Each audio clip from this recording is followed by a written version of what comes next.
US और India के बीच में निखिल गुप्ता और गुरपतवंत सिंह पन्नू को लेके एक परमानेंट प्रॉब्लम चल रही है। लेकिन ये प्रॉब्लम इतनी आसान प्रॉब्लम नहीं है समझना। हमें एक चीज़ ये समझनी है, जो आज के इस वीडियो में हम जानने की कोशिश करेंगे कि अमेरिका, जो खुद भी कई बार human right violation global level पे करता आया है, वो इतनी सी छोटी सी चीज़ का इतना बड़ा बतंगड़ क्यों बना रहा है। इसके लिए आपको लार्जर जियोपॉलिटिकल एस्पेक्ट्स को समझने की आवश्यकता है, और आज के इस वीडियो में आपके साथ उसी चीज़ पे मैं चर्चा करूँगा। देखिए, अमेरिका को हमें एक चीज़ समझनी है कि उसका फोकस भारत को लेके क्या और कितना है, और वो भारत को कितनी प्रायोरिटी इस मोमेंट पे देना चाह रहा है और देता है। इन चीज़ों को देखने के लिए सबसे पहले हमें देखना होगा अमेरिका का व्यवहार रूस को लेके। अमेरिका आज की डेट में यूरोप के अंदर डीपली इन्वॉल्व्ड है रूस को काउंटर करने में, यूक्रेन युद्ध में।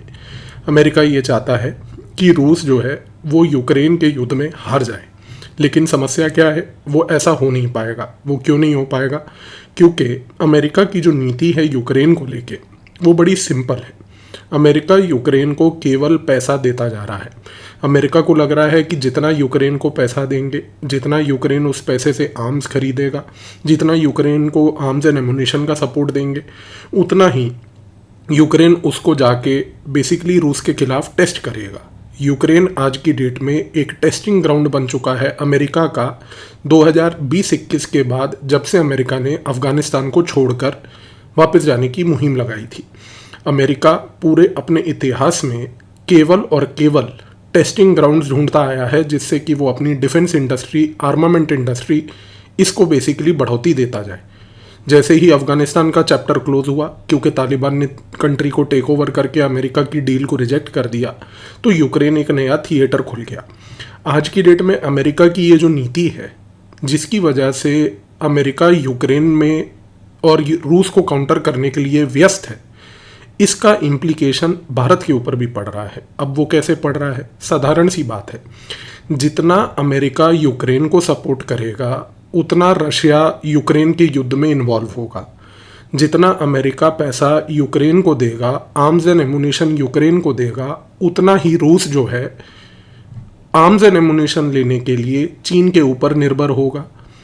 उतना ही वो नॉर्थ कोरिया, ईरान जैसे स्टेट्स के साथ अपनी सहमति बढ़ाकर एक एक्सेस बनाएगा। इसका सबसे बड़ा खमियाजा क्या होगा? खमियाजा ये होगा कि रूस का रिलेशन भारत से उस समय दिक्कत में आएगा। इस समय भारत से दिक्कत में इस कारण से आएगा क्योंकि अमेरिका और भारत एक जगह पर डिफेंस लेवल पर एंगेज्ड हैं। अमेरिका बार बार भारत को बोलता है कि मैं आपको एडवांस्ड डिफेंस टेक्नोलॉजीज दूंगा, लेकिन वो ये साथ में बोलता है कि आपको अपनी निर्भरता रूस से घटानी है। समस्या ये है कि चाहे भारत में आत्मनिर्भर अभियान के तहत डिफेंस इंडिजिनाइजेशन चल रहा हो, लेकिन उसको रिजल्ट लाने में अभी कम से कम 25 से 35 साल का समय लगेगा। इस मोमेंट में अगले 25 से 35 साल, यानी कि शॉर्ट टर्म से मीडियम टर्म का अगर हम फोकस देखें, तो भारत रूस के ऊपर अपने डिफेंस इंडस्ट्री के लिए निर्भर रहेगा। अब समस्या सारी ये आती है, अमेरिका यदि यूक्रेन को काउंटर करने के लिए रूस के ऊपर सैंक्शन लगाता है, तो भारत उसी सैंक्शन की प्रॉब्लम की वजह से रूस से वेपन खरीदने में समस्या पाता है। यानी कि भारत को कमज़ोर करना अमेरिका का एक लार्जर एस्पेक्ट बनता जा रहा है यहाँ पर, कि अगर भारत मान लीजिए रूस से वेपन नहीं खरीदेगा, क्योंकि रूस के ऊपर सैंक्शन लगे हुए हैं और रूस को सैंक्शन आउट किया जा रहा है इंटरनेशनल लेवल पे, तो भारत उससे कमज़ोर होगा। लेकिन भारत समस्या ये समझ रहा है कि अगर मेरे आर्मामेंट के ऊपर दिक्कत आई, तो मुझे दूसरा फैक्टर जो टैकल करना होगा वो है चाइना। आप समझने की कोशिश करिए, बड़ा कॉम्प्लिकेटेड सिनेरियो है। आपके मन में एक सवाल ये आया होगा कि यदि हमारे को रूस से जो है आर्मामेंट नहीं मिल रहा है, तो हम यूएस या किसी और से क्यों ना खरीद लें? ऐसे नहीं होता, क्योंकि आपके डिफेंस के जो स्पेयर पार्ट्स हैं, आपके पास जो पिछले 30, 35, 40 सालों से रूस से खरीदा हुआ असला बारूद है, उसको अभी आपको मेंटेन करना है। आर्मी के अंदर, आर्म्ड फोर्सेस के अंदर इंस्टेंट लेवल पर रिप्लेसमेंट नहीं होता कि आज अगर कोलगेट नहीं मिला तो कल पेप्सोडेंट उठा लिया। तो आपको ये चीज़ समझनी है, यहाँ पर एक लॉन्ग ड्रॉन प्रोसेस के तहत आप अपने आर्मामेंट को खरीदते हैं। भारत को आज की डेट में चिढ़ अमेरिका से इस बात की हो रही है कि आप एक फजूल का यूक्रेन को काउंटर करने के चक्कर में रूस को जो आइसोलेट कर रहे हैं, उसकी वजह से जो खमियाजा हमें भुगतना पड़ रहा है, आप उसको अपने कंसिडरेशन में नहीं ले रहे। एक जगह पर आप कहते हैं कि मैं आपका एक नेचुरल एलाई हूँ। अच्छा, अब क्योंकि भारत आज की डेट में अमेरिका की इस लाइन के ऊपर नहीं चल रहा है कि वो रूस से अपने संबंध काट के ख़त्म नहीं कर रहा है और रूस से अभी भी तेल खरीद रहा है, रूस से अभी भी अपने रिश्ते जारी रख रहा है, तो आज की डेट में इसी कारण से अमेरिका को भारत से चिढ़ होती जा रही है। अब आप इस चिढ़ का फैक्टर को समझिए कि ये चिढ़ किस तरीके से मैनिफेस्ट करेगी। निखिल गुप्ता का जो एपिसोड है, गुरपतवंत सिंह पन्नू की तरफ से खालिस्तान का प्रमोशन वाला जो एपिसोड है, ये सारे के सारे फैक्टर्स इस लार्जर नरेटिव का हिस्सा हैं। और तो और ये चीज़ सिर्फ यहाँ नहीं थमती। एक और थिएटर देखिए, ये थिएटर है इंडो पैसिफिक का। जब अमेरिका में ट्रंप राष्ट्रपति था तो ट्रंप ने इंडो पैसिफिक थिएटर को बहुत बढ़ोतरी दी थी। इस इंडो पैसिफिक में भारत की एक बहुत बड़ी रोल था और भारत का एक बहुत ही बड़ा एक यहाँ पर ऑब्जेक्टिव था कि वो अमेरिका के साथ मिलकर चीन के ऊपर नज़र रख के उसको काउंटर कर पाए। ट्रंप का सारा फोकस रशिया नहीं बल्कि चीन था, जो कि अमेरिका के लिए सबसे बड़ा थ्रेट है। रशिया आज की डेट में अमेरिका के लिए उतना थ्रेट नहीं है जितना चीन है, लेकिन समस्या ये है कि अमेरिका उस चीन के थ्रेट को क्योंकि एक्सेप्ट नहीं करना चाहता है, तो वो उसको इस तरीके से देख रहा है कि मेरे लिए वो थ्रेट नहीं बल्कि मेरे लिए सबसे बड़ी समस्या इस समय जो है वो रूस है। तो वो अपने कन्वीनियंस के हिसाब से चल रहा है। अब देखिए, इंडो पैसिफिक क्योंकि ट्रंप ने उसको बढ़ोतरी दी, भारत ने भी उस समय ट्रंप का साथ देते हुए इंडो पैसिफिक में एक बड़ा पॉजिटिव रोल भी प्ले किया। लेकिन जब से ये बाइडन आया, बाइडन ने एक चीज़ समझ ली। उसने ये देखा कि भाई मुझे इंडो पैसिफिक से ज़्यादा महत्वपूर्ण अगर कोई चीज़ है मेरे लिए तो वो है इज़राइल। इज़राइल इस समय हमास के साथ ईरान से लेके हिजबुल्ला से लेके रेड सी से लेके हर जगह से बेसिकली अपनी एग्जिस्टेंस को लेके जूझ रहा है। आज की डेट में बाइडन का सारा फोकस ये है कि मुझे मिडल ईस्ट में अपने यहूदियों को, ज्यूज़ को, इज़राइल को बचाना है और मुझे मेरा जो यूरोपियन यूनियन था, जो अमेरिका का एक पेट प्रोजेक्ट मार्केट 1992 से चलता आ रहा है, उसको बचाना है।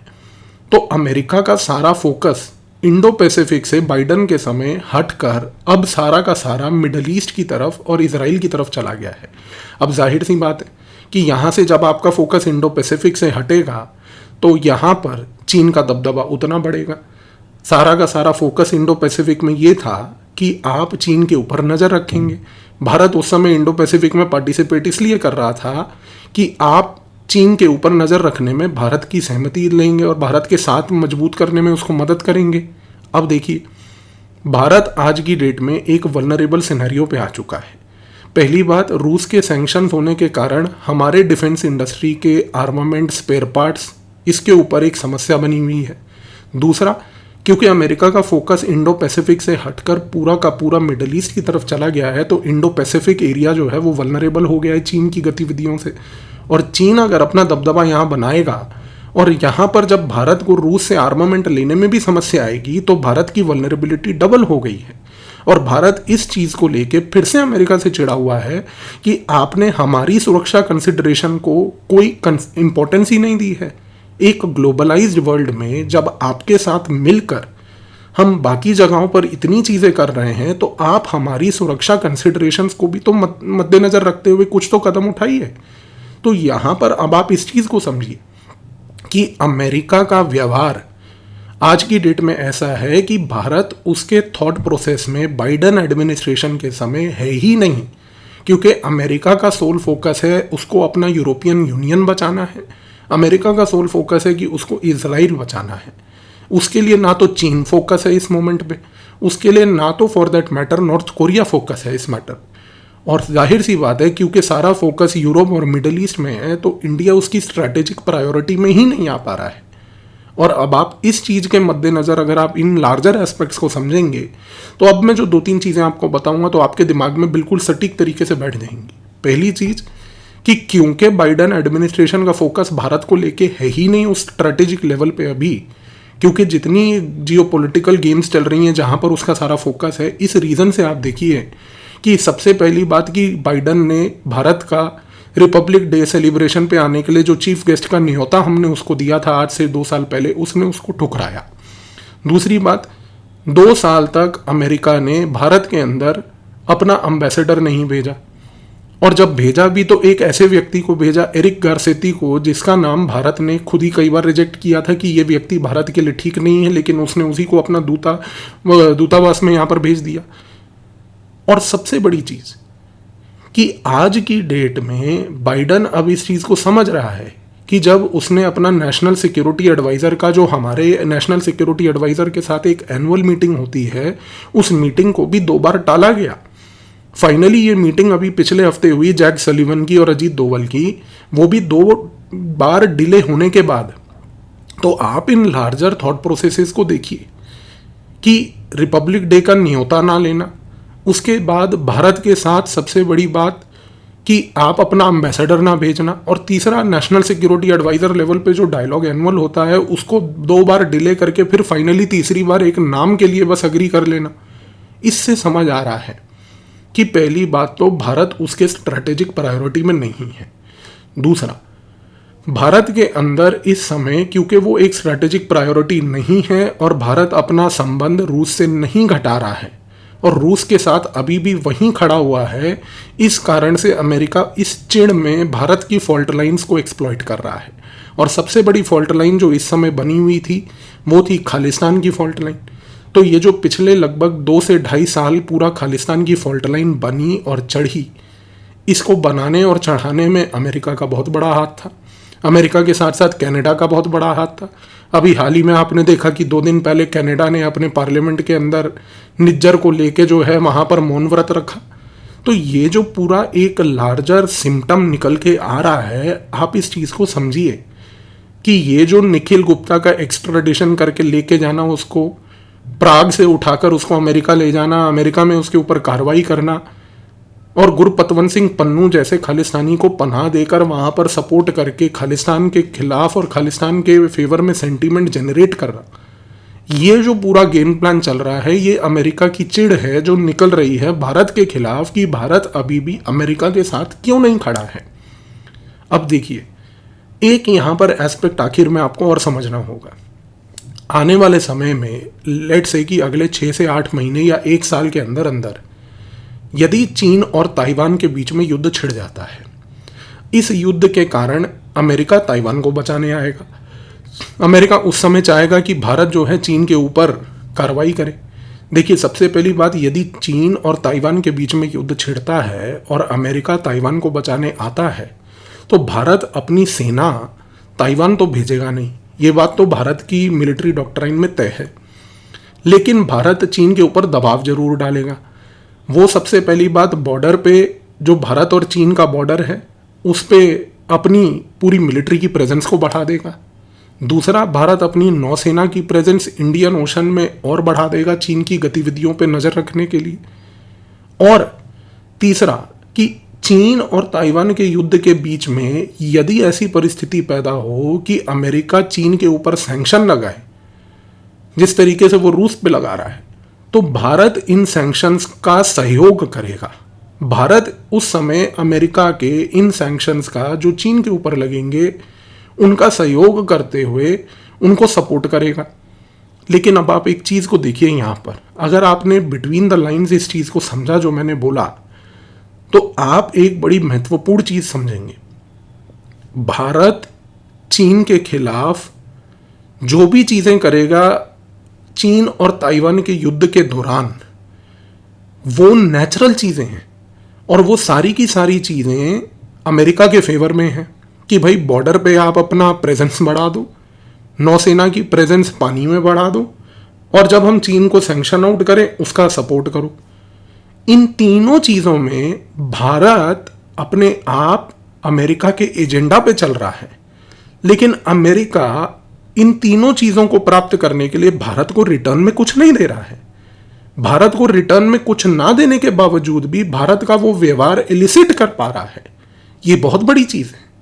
आप इस चीज़ को इसलिए समझिए कि कल को इस सिनेरियो में, चीन और ताइवान के युद्ध के सिनेरियो में, भारत का जो व्यवहार अमेरिका की लाइन पे रहेगा, उस लाइन पे जाने के लिए अमेरिका को भारत को कुछ देने की आवश्यकता नहीं है। यानी कि अमेरिका के लिए कोई इंसेंटिव नहीं है भारत से वो बिहेवियर प्राप्त करने के लिए। और भारत वो बिहेवियर वैसे ही डिस्प्ले करेगा उस सिनेरियो में जिससे अमेरिका का फायदा हो। इस रीजन को समझने के बाद आपको समझ आएगा कि क्यों भारत अभी तक प्रायोरिटी में नहीं आ पा रहा है बाइडन एडमिनिस्ट्रेशन की। क्योंकि बाइडन को ये बात पता है कि आने वाले समय में भारत से वो व्यवहार ऑटोमेटिकली निकलेगा, तो मेरे लिए कोई इंसेंटिव ही नहीं है भारत को कुछ किसी भी प्रकार का एंगेजमेंट रखने का। इस रीजन से भारत के अंदर की ये जो खालिस्तान की फॉल्ट लाइन है, ये फॉल्ट लाइन को एक्सप्लॉइट अमेरिका प्राइमरीली कर रहा है ताकि वो एक तरीके से भारत को पिन प्रिक करके बार बार ये चीज बोलता रहे कि देखिए, आपका रूस के साथ जाना और रूस से तेल खरीदना, उससे आर्मामेंट खरीदना मुझे पसंद नहीं है। आप जो गाजा पट्टी में ह्यूमैनिटेरियन ग्राउंड्स पे गाजा पट्टी को सपोर्ट कर रहे हो, वो मुझे पसंद नहीं है। आप यूक्रेन की लड़ाई में यूरोप के साथ और मेरे साथ नहीं खड़े हो और रूस के साइड पे खड़े हो, ये मुझे पसंद नहीं है। तो ये जो निखिल गुप्ता से लेके गुरपतवंत सिंह पन्नू से लेके खालिस्तान की फॉल्ट लाइन जो है, ये अमेरिका का एक पनिशमेंट बिहेवियर है जो वो भारत के ऊपर इम्पोज कर रहा है, इन्फ्लिक्ट कर रहा है। इसलिए क्योंकि उसको भारत का संबंध रूस से जो बढ़ता जा रहा है वो पसंद नहीं आ रहा है। लेकिन इस वीडियो को देखने के बाद कम से कम अब आपको ये चीज़ जरूर समझ आ गई होगी कि पुतिन और रशिया नॉर्थ कोरिया और ईरान के साथ उतना ही गहरा संबंध बनाएगा जितना अमेरिका यूक्रेन के साथ संबंध बनाएगा। तो जितनी एड अमेरिका यूक्रेन को देगा उतना ही वो कंपेल करेगा रूस को नॉर्थ कोरिया, ईरान और चीन के फेवर में जाने का। और दूसरी सबसे बड़ी बात, आज की डेट में ये जो स्ट्रेटेजिक डाइवर्जेंसेस हैं जिनके कारण अमेरिका और इंडिया कोलैबोरेट नहीं कर पा रहे हैं एक लार्जर थ्रेट के लिए जो दोनों के लिए है, और वो थ्रेट है चीन, इसका खमियाजा इन दोनों देशों को आने वाले समय में भुगतना पड़ेगा।